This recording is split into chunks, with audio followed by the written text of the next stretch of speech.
आप सभी को जय मसीह की प्यारे भाई बहनों। परमेश्वर आप सबको इस वचन के द्वारा बहुत बहुत आशीष दे। आज का वचन है भजन संहिता 120 सहायता के लिए प्रार्थना। वचन में क्या लिखा है ये ध्यान से सुनिएगा मेरे प्यारे भाई बहनों। प्रभु इस वचन के द्वारा आप सबको बहुत बहुत आशीष दे। आमीन। संकट के समय मैंने यहोवा को पुकारा और उसने मेरी सुन ली। हे यहोवा, झूठ बोलने वाले मुंह से और छली जीभ से मेरी रक्षा कर। हे छली जीभ, तुझको क्या मिले और तेरे साथ और क्या अधिक किया जाए।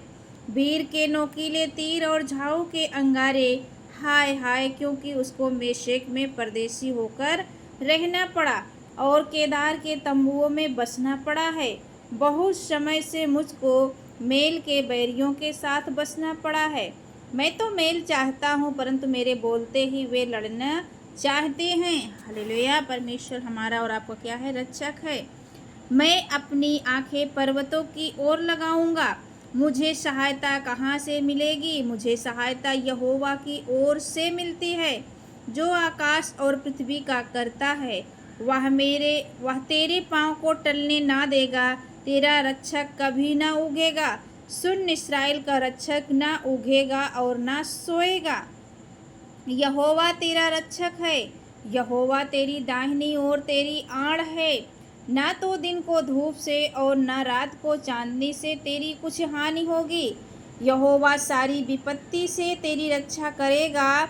वह तेरे प्राण की रक्षा करेगा। यहोवा तेरे आने जाने में तेरी रक्षा अब से लेकर सदा तक करता रहेगा। हालेलुया।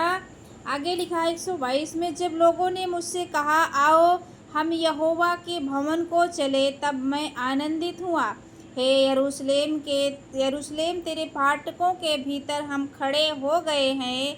हे यरूशलेम, तू ऐसे नगर के समान बना है जिसके घर एक दूसरे से मिले हुए हैं।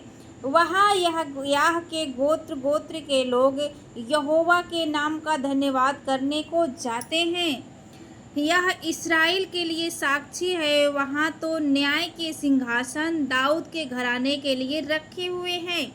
यरूशलेम की शांति का वरदान मांगो तो तेरे प्रेमी कुशल से रहें। तेरी शहरपनाह के भीतर शांति और तेरे महलों में कुशल होवे। अपने भाइयों और संगियों के निमित्त मैं कहूँगा कि तुझ में शांति होवे। अपने परमेश्वर यहोवा के भवन के निमित्त मैं तेरी भलाई का यत्न करूँगा। दया के लिए प्रार्थना है स्वर्ग में विराजमान, मैं अपनी आंखें तेरी ओर लगाता हूँ।